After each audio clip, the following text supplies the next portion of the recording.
Hello, my name is Kiriath, and today we are going to talk about Dungeons & Lasers encounters.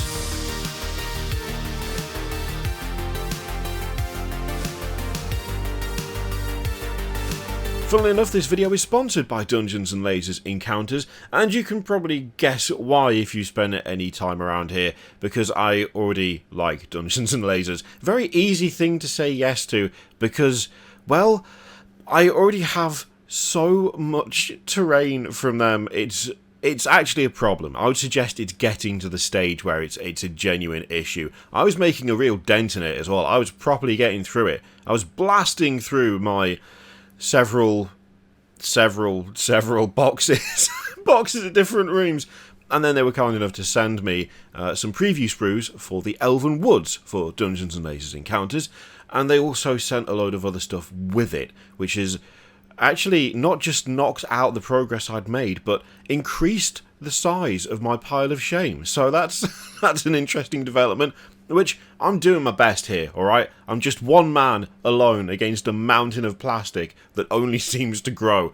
One day, I will win. Anyway, why do I like Dungeons & Lasers is a pretty simple question to answer if you're thinking to yourself, why do you like it so much? Anyway, it's because I play a lot of D&D. I play D&D twice a week, the same group, friends for ages, and we now have, well, we're going to, by the end of next week, have 4 campaigns rotating in and out. So, yeah, I like a bit of D&D, and I DM, and you know what? I just really like actually having proper rooms and props and stuff. It just makes it more fun for me. We did paper maps for ages, but there's just something about seeing a dungeon laid out in plastic with the proper rooms and doorways that, I don't know, it just speaks to me on an immersive level, I suppose. It just makes it look more cool and interesting and fun.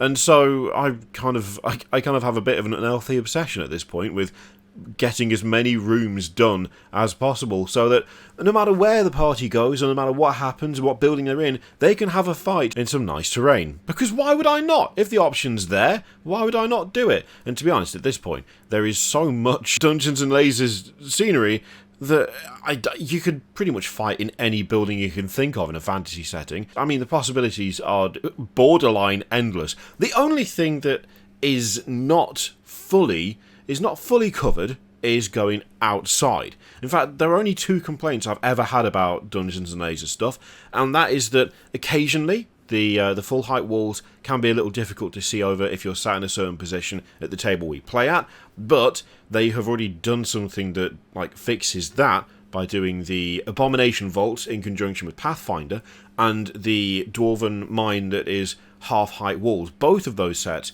have half-height walls, which does make quite a big difference. We're going to go over the Abomination Vault at some point this week, hopefully. Those are the only, that one thing, that's one complaint. And they've done something about that. The other complaint is that there's not much in the way of outdoor scenery, which they are fixing with encounters. So this is all the stuff that you find when you're out and about in the world. And I cannot in good conscience tell you that I'm not excited about it, because I am, because it's something that I've wanted from them, and now they're doing it. So, I will say straight off the bat that if you do decide to pledge to this, and there'll be a link to the game fan page in the description, if you do decide to pledge to this and you like the look of it, you do get a free to ask. I feel it's always worth pointing out a free to ask. Anytime someone offers a free to ask, you've got to point it out, because who doesn't want a free to ask? If you're thinking to yourself, yeah, but Kiri, the Tarrasque in the official books isn't as scary as it could be, to that I say there is so much homebrew out there about Tarrasques. I'm pretty sure someone did an entire book that was just Tarrasques, and you should totally have a look at some of that stuff, because some of them make this thing even more of a nightmare than it should be, which I'm not saying is in any way related to current interests or plans for the future for the party. I wouldn't throw a Tarrasque at them, that would be mean. Anyway, much like their other kits, this is essentially a build-it-on-the-fly system. You've got Elven Woods, where you've got some nice kind of rocky outcroppings with vines, flowers, tree stumps and roots. Some trees and some campsite props, which I'm a big fan of. I love doing a proper campsite, because, I mean, if the party's going to set up camp out in the wilderness, they're going to have to get attacked at night by something, and it's just nice having a tent there that can be ripped up by some sort of rampaging monstrosity. Now, something that's nice that they're also doing is these neoprene mats. So it is a separate thing, but it's it's quite a nice map. Already gridded, so you don't have to mess about with that.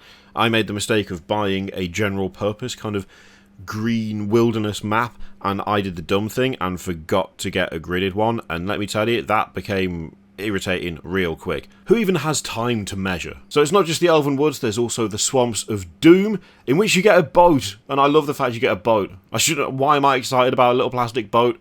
You tell me, but I am. Again, some nice dead trees with stuff hanging off them. You got these kind of like swampy, mossy grass areas. I like the walkways. Walkways are good. Just a generally creepy vibe off that one, which is nice. There's also the Land of Giants, which I actually really, really like. I wasn't sure about, I'll be honest, first time I saw it, I wasn't sure about it. Because it's specific, right? It's quite a specific set of terrain. But it's really nicely done, is the thing. It is quite specific, but it is something that I could easily see myself, like, coming up with something to justify putting it on the table. I just really like the way they've done it. There's just some nice sculpts going on here. It looks cool. Things like fallen statues and columns. I like the fact that, like, the statues are actually carved into the columns themselves, so they're supporting the archways on the top. There's just lots of nice detail that's gone into this. So whilst it is kind of specific, it's nicely done. Plus that little platform, that little dais that's like steps leading up into the palm of a hand. That's just a cool idea right there.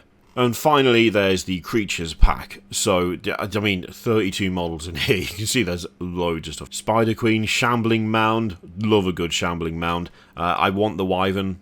I just want the Wyvern. That's just the end of that statement. I've already got, I think now, nearly every single dragon that Dungeons & Lasers have. I'm pretty sure I've got nearly every single one. I might be missing one at this stage. And I've got 2 of Thal the Defiler, so one of them's going to get kit bashed into a right freak.